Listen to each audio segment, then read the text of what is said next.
인과 법칙과 무상의 법칙. 아래 글은 모든 존재는 원인에 의해 일어나고 스스로의 본성에 의해 사라진다는 인과 법칙과 무상의 법칙을 함께 설명하고 있습니다. 이를 보다 깊이 있게 설명해 드리겠습니다. 모든 것은 원인이 있기 때문에 일어나고 사라지는 본성 때문에 사라집니다. 이 문장은 불교의 핵심 교리 중 하나인 연기법과 무상의 개념을 함께 함축합니다.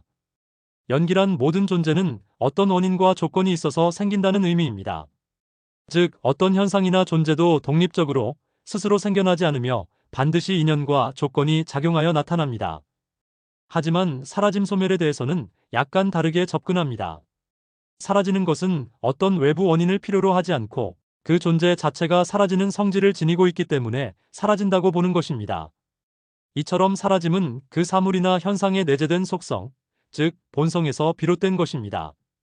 어떤 것이 일어나기 위해서는 원인이 필요하지만 사라지는 것에는 원인이 없습니다.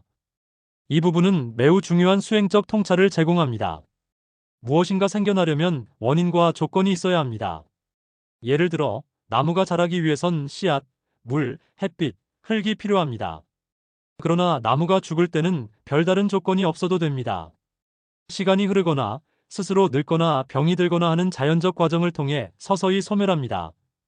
즉 존재가 성립되기 위해선 복잡한 원인과 조건이 필요하지만 그 존재가 사라지는 데에는 오직 시간과 자연의 흐름만으로 충분하다는 것입니다. 종소리를 듣기 위해서는 종을 쳐야 합니다. 종을 치면 종소리가 나고 종소리가 점점 사라지는 것을 알 수 있습니다. 이 비유는 위의 개념을 감각적으로 이해할 수 있도록 돕습니다. 종을 치는 행위는 원인입니다. 이 원인이 있을 때 종소리라는 결과가 발생합니다. 종을 더 이상 치지 않아도 이미 울려 퍼진 소리는 점점 사라집니다. 여기서 종소리는 사라지기 위해 다시 원인이 필요하지 않다는 점을 깨달을 수 있습니다. 종을 치는 원인은 일으키는 원인이고 종소리의 사라짐은 소멸이라는 본성에 따른 것입니다.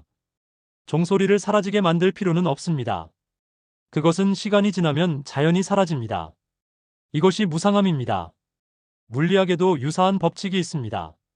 열역학의 두 번째 법칙은 모든 것은 붕괴된다입니다. 그것은 그것의 본성입니다. 그것을 위한 원인이 필요 없습니다.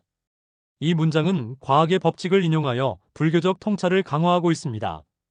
열역학 제2법칙은 엔트로피 증가의 법칙이라고 불리며 닫힌 개 시스템에서는 시간이 지남에 따라 무질서도가 증가한다는 원리입니다. 쉽게 말해 질서 있는 상태는 점점 붕괴하고 무질서하게 되는 것이 우주의 자연스러운 방향이라는 것입니다. 예를 들어 뜨거운 물은 시간이 지나면 식습니다. 방치된 물건은 썩거나 녹슬게 됩니다. 이는 별도의 작용이 없어도 본성적으로 붕괴하고 해체된다는 원리를 말합니다. 이 과학적 원리를 통해 우리가 일상에서 겪는 무상함과 소멸이 우주적 법칙과도 일치한다는 점을 드러냅니다. 핵심 요약. 어떤 것도 스스로 생겨나지 않으며 반드시 원인이 있어야 발생합니다. 이것이 연기입니다. 그러나 사라짐에는 별도의 원인이 필요하지 않습니다. 그것은 사라지는 자체의 성질, 즉 무상한 본성 때문입니다. 종을 치면 종소리가 나지만 소리는 시간이 지나면서 저절로 사라지듯이 모든 것은 한 번 일어난 뒤에는 스스로 사라지는 경향을 지닙니다. 열역학 제2법칙처럼 모든 것은 점점 해체되고 붕괴되는 방향으로 나아갑니다. 그것이 바로 자연의 이치입니다. 이 통찰은 현실의 집착을 내려놓는데 매우 중요한 깨달음을 줍니다. 모든 것은 생겨나기 위해 애를 써야 하지만 사라지는 것은 저절로 일어납니다. 그러니 억지로 붙들려 하지 말고 자연의 흐름에 순응하고 내려놓는 법을 익히는 것이 수행자의 태도가 될 수 있습니다.